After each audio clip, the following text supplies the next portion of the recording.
तो चलिए आज हम लोग स्टार्ट करते हैं महाजनपद युग, मगध साम्राज्य एवं सिकंदर का आक्रमण, ये सभी देखेंगे। तो चलिए हम लोग स्टार्ट करते हैं। पहला प्रश्न है, किसमें 16 महाजनपदों की सूची उपलब्ध है? तो ये उपलब्ध है अंगुत्तर निकाय में। 16 महाजनपदों की सूची उपलब्ध है किसमें? अंगुत्तर निकाय में। आगे है, 6ठी शताब्दी ईस्वी पूर्व के किस महाजनपद की राजधानी का नाम महाभारत एवं पुराणों में मालनी मिलता है? तो ये मिलता है अंग। किसमें मिलता है? अंग में है। 6ठी शताब्दी ईस्वी पूर्व में चेदी महाजनपद की राजधानी कहाँ थी? तो ये थी शक्तिमती। चेदी महाजनपद की राजधानी कहाँ थी? शक्तिमती। आगे है, 6ठी शताब्दी ईस्वी पूर्व में ऐसा कौन सा महाजनपद था जहाँ पिछले राजतंत्र तक था किंतु बाद में गणतंत्र स्थापित हो गया था? तो ये था वज्जी। कहाँ था? वज्जी। आगे है, महाजनपद, राजधानी एवं आधुनिक क्षेत्र। तो ये है महाजनपद, राजधानी, आधुनिक क्षेत्र। मगध जिसकी राजधानी थी गिरिब्रिज या राजगिरी। आधुनिक क्षेत्र है पटना, गया, बिहार। अंग का चंपा। अंग का राजधानी कहाँ था? चंपा। आधुनिक क्षेत्र है भागलपुर, मुंगेर, बिहार। भागलपुर, मुंगेर, बिहार। वज्जी का वैशाली, विदेह या मिथिला। आधुनिक क्षेत्र है मुजफ्फरपुर एवं वैशाली के आसपास क्षेत्र, बिहार में। काशी का राजधानी था वाराणसी। आधुनिक क्षेत्र है वाराणसी, उत्तर प्रदेश। वत्स का कौशाम्बी। वत्स का कौशाम्बी, इलाहाबाद, उत्तर प्रदेश। कौशल का श्रावस्ती। कौशल का कहाँ था राजधानी? श्रावस्ती। आधुनिक क्षेत्र है फैजाबाद, उत्तर प्रदेश। मल्ल का कुशावती। मल्ल का कुशावती। आधुनिक क्षेत्र है देवरिया, उत्तर प्रदेश। आगे है, पंचाल, अहिछत या कामपिल्ले, बरेली, बंदाई, फर्रुखाबाद, उत्तर प्रदेश। चेदी का राजधानी था शक्तिमती। आधुनिक क्षेत्र है बुंदेलखंड, उत्तर प्रदेश। कम्बोज का हाटक। कम्बोज का कहाँ था? हाटक। राजौरी एवं हाजरा क्षेत्र, उत्तर प्रदेश। सूरसेन का मथुरा। सूरसेन का कहाँ था? मथुरा। अभी आधुनिक क्षेत्र है मथुरा, उत्तर प्रदेश। अवंती का था उज्जैन या महेश्वती। अवंती का राजधानी उज्जैन या महेश्वती। आधुनिक क्षेत्र है मालवा, मध्य प्रदेश। कुरु का है इंद्रप्रस्थ। कुरु का कहाँ है? इंद्रप्रस्थ। आधुनिक क्षेत्र दिल्ली, मेरठ, हरियाणा के कुछ क्षेत्र है। मत्स्य का है विराटनगर, जयपुर, राजस्थान।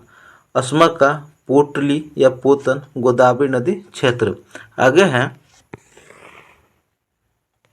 गंधार, तक्षशिला, रावलपिंडी एवं पेशावर, पाकिस्तान में।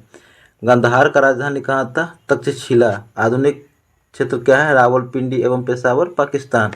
आगे है, 6ठी शताब्दी ईस्वी पूर्व में प्रसिद्ध नगर कान्यकुब्ज किस राज्य में स्थित था? पंचाल में। कान्यकुब्ज किस राज्य में स्थित था? पंचाल में। 6ठी शताब्दी ईस्वी पूर्व में दक्षिण पश्चिम कश्मीर तथा अफगानिस्तान के कुछ भाग को मिलाकर किस महाजनपद का निर्माण किया गया था? कम्बोज का। दक्षिण पश्चिम कश्मीर तथा अफगानिस्तान को मिलाकर कौन से महाजनपद का निर्माण किया गया था? कम्बोज का। 6ठी शताब्दी ईस्वी पूर्व में कौन सा जनपद नेपाल की तलहटी तथा दक्षिण की सनयकिंदिका नदी के मध्य स्थित था? कौशल। कौन था? कौशल। आगे है, महाजनपद युग में श्रेणियों के संचालक को क्या कहा जाता था? श्रेष्ठीन। श्रेणियों के संचालक को क्या कहा जाता था? श्रेष्ठीन। आगे प्रश्न है, प्रथम मगध साम्राज्य का उत्कर्ष किस सदी में हुआ था? 6ठी सदी ईस्वी पूर्व। प्रथम मगध साम्राज्य का उत्कर्ष किस सदी में हुआ था? 6ठी सदी ईस्वी पूर्व में। उज्जैन का प्राचीन नाम क्या था? अवंतिका। उज्जैन का प्राचीन नाम अवंतिका था। हर्यक वंश के किस शासक को कुनिक कहा जाता था? अजातशत्रु को। कुनिक किसे कहा जाता था? अजातशत्रु को। किस शासक ने गंगा एवं सोन नदियों के संगम पर पाटलिपुत्र नामक नगर की स्थापना की थी? उदयीन, जिसे हम उदयभद्र भी कहते हैं। उदयीन या उदयभद्र। नंद वंश के संस्थापक कौन था? महापद नंद। नंद वंश के संस्थापक महापद नंद था। मगध की प्रथम राजधानी कहाँ थी? गिरिब्रज जिसे या राजगिरी। मगध की प्रथम राजधानी कहाँ थी? गिरिब्रज या राजगिरी। आगे है, किस शासक के द्वारा सर्वप्रथम पाटलिपुत्र को राजधानी बनाया गया था? उदयन या उदयभद्र के द्वारा। पाटलिपुत्र को सर्वप्रथम किसने राजधानी बनाया था? उदयन ने। आगे है, मगध का कौन सा राजा सिकंदर महान के समकालीन था? घनानंद। मगध का कौन सा राजा सिकंदर महान के समकालीन था? घनानंद। आगे है, नंद वंश का अंतिम सम्राट कौन था? घनानंद। नंद वंश का अंतिम सम्राट घनानंद था। किसे उग्रसेन कहा जाता था? महापथ नंद को। उग्रसेन किसे कहा जाता था? महापथ नंद को।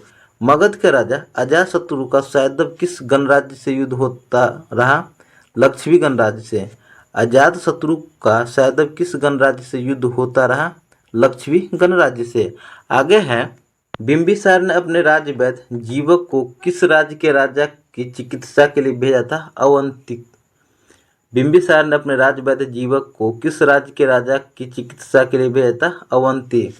किस शासक ने अवंती को जीतकर मगध का हिस्सा बना दिया? शिशुनाग ने। किस शासक ने अवंती को जीतकर मगध का हिस्सा बना दिया? शिशुनाग ने। कल्पसूत्र की रचना किसने की थी? भद्रबाहु ने। कल्पसूत्र की रचना भद्रबाहु ने किया था। शिशुनाग वंश का अंतिम शासक कौन था? नंदीवर्धन ने। शिशुनाग वंश का अंतिम शासक नंदीवर्धन। बिंबिसार ने किस वंश की स्थापना की थी? हर्यक वंश की। बिंबिसार ने किस वंश का स्थापना किया था? हर्यक वंश का। बिंबिसार मगध की गद्दी पर कब बैठा? 545 ईस्वी पूर्व में। बिंबिसार मगध की गद्दी पर कब बैठा था? 545 ईस्वी पूर्व में। बिंबिसार की हत्या किसने की थी? अजातशत्रु ने। बिंबिसार की हत्या किसने की थी? अजातशत्रु ने। आगे है, अजातशत्रु गद्दी पर कब बैठा था?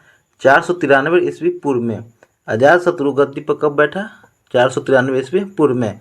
अजातशत्रु का सुयोग मंत्री कौन था? वस्कार। अजातशत्रु का सुयोग्य मंत्री कौन था? वस्कार। अजातशत्रु ने किस गणराज्य को मगध में मिलाया? लक्षवी गणराज्य को। अजातशत्रु ने किस गणराज्य को मगध में मिलाया? लक्षवी गणराज्य को। अजातशत्रु किस धर्म के अनुयायी था? जैन धर्म का। अजातशत्रु किस धर्म के अनुयायी था? जैन धर्म का। हर्यक वंश का अंतिम शासक कौन था? नागदशक। हर्यक वंश का अंतिम शासक नागदशक था। शिशुनाग ने अपनी राजधानी कहाँ बनाई? वैशाली में। वैशाली को राजधानी किसने बनाया था? शिशुनाग ने। नंद वंश का विनाश किसने किया? चंद्रगुप्त मौर्य एवं चाणक्य ने। नंद वंश का विनाश किसने किया? चंद्रगुप्त मौर्य एवं चाणक्य ने। सिकंदर के पिता का नाम क्या था? फिलिप। सिकंदर के पिता का नाम क्या था? फिलिप। आगे हैं, सिकंदर के जन्म कब हुआ था? 356 ईस्वी पूर्व में। सिकंदर के जन्म कब हुआ था? 356 ईस्वी पूर्व में। सिकंदर का गुरु का क्या नाम था? अरस्तु। सिकंदर के गुरु का क्या नाम था? अरस्तु। आगे प्रश्न है, सिकंदर का प्रधान सेनापति का क्या नाम था? तो इसका नाम था सेल्यूकस निकेटर। सिकंदर का प्रधान सेनापति का नाम सेल्यूकस निकेटर था। सिकंदर ने भारत पर कब आक्रमण किया था? 326 ईस्वी पूर्व में। सिकंदर ने भारत पर कब आक्रमण किया था? 326 ईस्वी पूर्व में। सिकंदर का भारत में सफलता के क्या कारण थे? वह एक अच्छा प्रशासक था। सिकंदर का भारत में सफलता के क्या कारण थे? वह एक अच्छा प्रशासक था। भारत पर महत्वपूर्ण विदेशियों का आक्रमण। तो चलिए देखते हैं आक्रमण। आक्रमणकर्ता और आक्रमण वर्ष।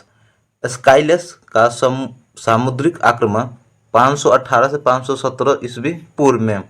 सिकंदर का भारत पर आक्रमण 326 ईस्वी पूर्व में। सिकंदर का भारत पर आक्रमण 326 ईस्वी पूर्व में। सेल्यूकस निकेटर का भारत पर आक्रमण 305 ईस्वी पूर्व में। सेल्यूकस निकेटर का भारत पर आक्रमण 305 ईस्वी पूर्व में। हिंदू यूनानी या बैक्ट्रियन का आक्रमण 109 ईस्वी पूर्व में। हिंदू यूनानी या बैक्ट्रियन का आक्रमण 109 ईस्वी पूर्व में। सीरिया के राजा अंतिओकस तृतीय का आक्रमण 206 ईस्वी पूर्व में। अंतिओकस तृतीय का आक्रमण 206 ईस्वी पूर्व में। डेमेट्रियस या इंडो ग्रीक का आक्रमण 180 से 165 ईस्वी पूर्व में। डेमेट्रियस या इंडो ग्रीक का आक्रमण 180 से 165 ईस्वी पूर्व में।